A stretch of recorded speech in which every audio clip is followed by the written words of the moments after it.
Hey, salut, j'espère que vous allez bien, en tout cas moi ça va super et on se retrouve aujourd'hui pour une nouvelle vidéo comme vous pouvez le voir sur la caméra, comme vous l'avez vu dans le titre de la vidéo et sur la vignette de la vidéo aussi d'ailleurs. J'ai fait l'acquisition d'un nouveau nid. Oh, petit bruit.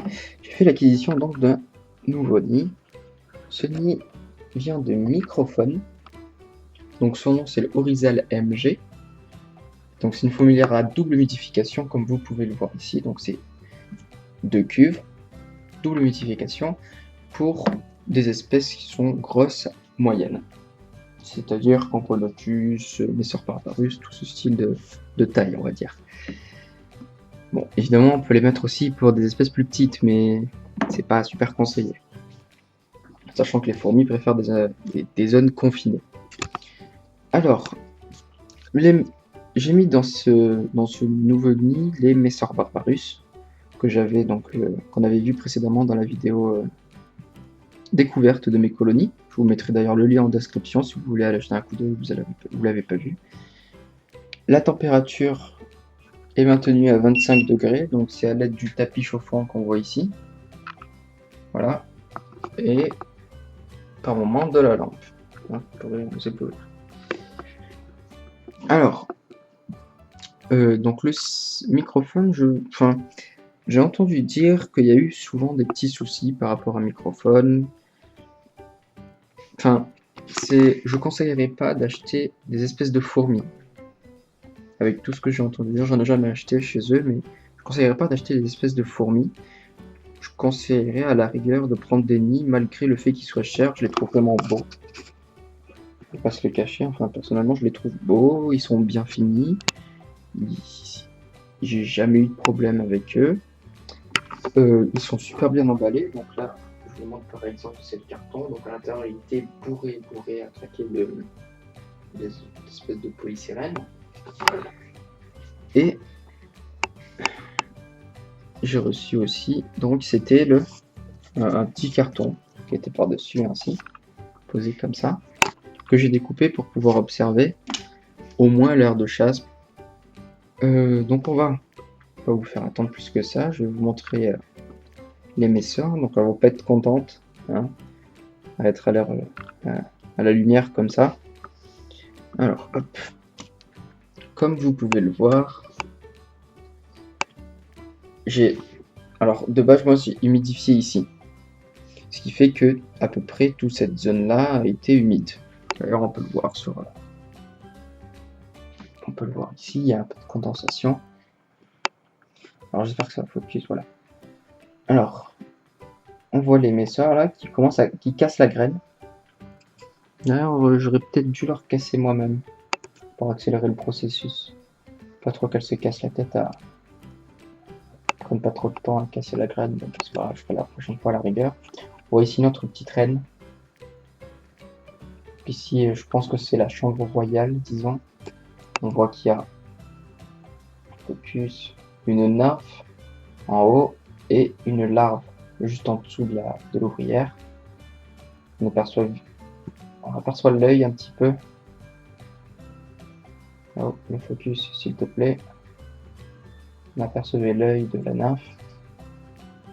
Enfin, le futur œil de la nymphe. On voit qu'elles ont mis leur grenier ici, donc c'est l'endroit le plus éloigné des cuves pour garder les graines au sec. Donc c'est un mélange de graines qui a aussi été acheté sur Microphone. Je l'ai acheté juste pour le premier sachet. Ensuite, ce que j'ai fait, en fait, j'ai pris des graines pour oiseaux, des graines pour petits perroquets, pour perruches et tout ça. C'est beaucoup moins cher, donc c'est des graines bio, tout ça. Un mélange équilibré. Donc je leur ai rajouté aussi un peu, donc si le focus veut bien se faire, voilà. Et je vais rajouter des graines de quinoa pour essayer de booster un peu la production de la reine. Elle a l'air d'aller bien, j'ai pas eu de soucis. Donc rappelez-vous, sur la précédente vidéo, je l'ai acheté cette reine chez Ant Dealer, donc qui est un fournisseur allemand, que je conseille d'ailleurs. Voilà. Au niveau de l'humidification, je mets de l'eau déminéralisée. Je sais pas si ça y joue beaucoup ou quoi. Mais j'ai pas voulu risquer l'eau du robinet ou quoi. J'ai mis de l'eau déminéralisée.